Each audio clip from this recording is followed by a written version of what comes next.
All right, good morning, everybody. So this is Jeff from RV Tips and Essentials, and so today we're going to be going over just kind of basic principles of how fire works. And the reason I'm doing this is because I've seen a lot of comments lately on various pages about the Mr. Buddy propane heaters and are they safe to use indoors because they say indoor safe and blah blah blah. And in some circumstances they can be. They're really supposed to be used for emergency heat only.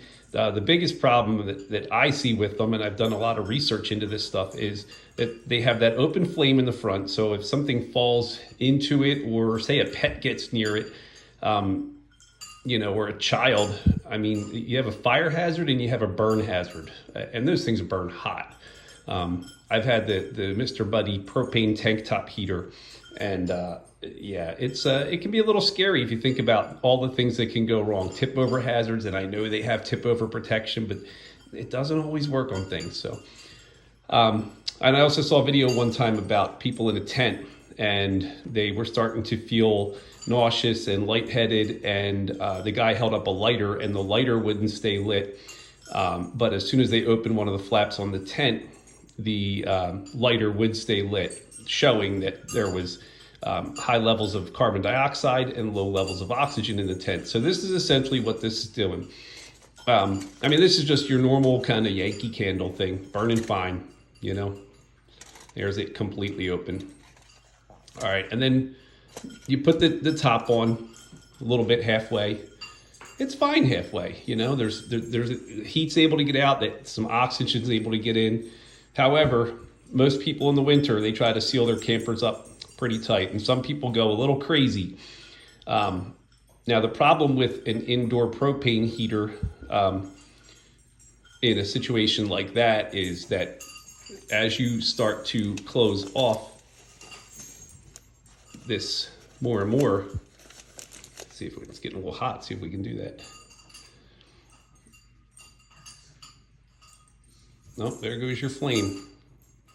And there's still a good gap there.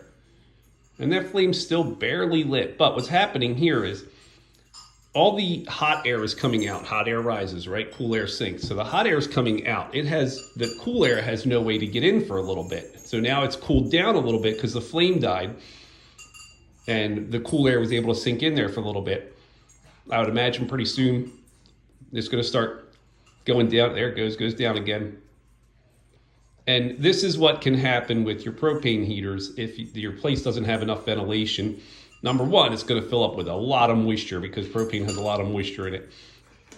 And number two, you're going to get this fluctuation of the flame, which can be dangerous in itself, especially if it shuts off and it doesn't realize and it allows the gas to flow, kind of the same as a stove. You don't want gas flowing with no flame.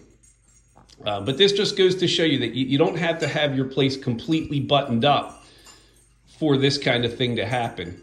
And when this does start to happen, you've got a real problem. So I enjoy the oil-filled radiator electric heaters as long as they're not run on 1,500 watts. Get one that runs, say, 800 to 1,200 watts, so you don't have to worry about wiring overheating.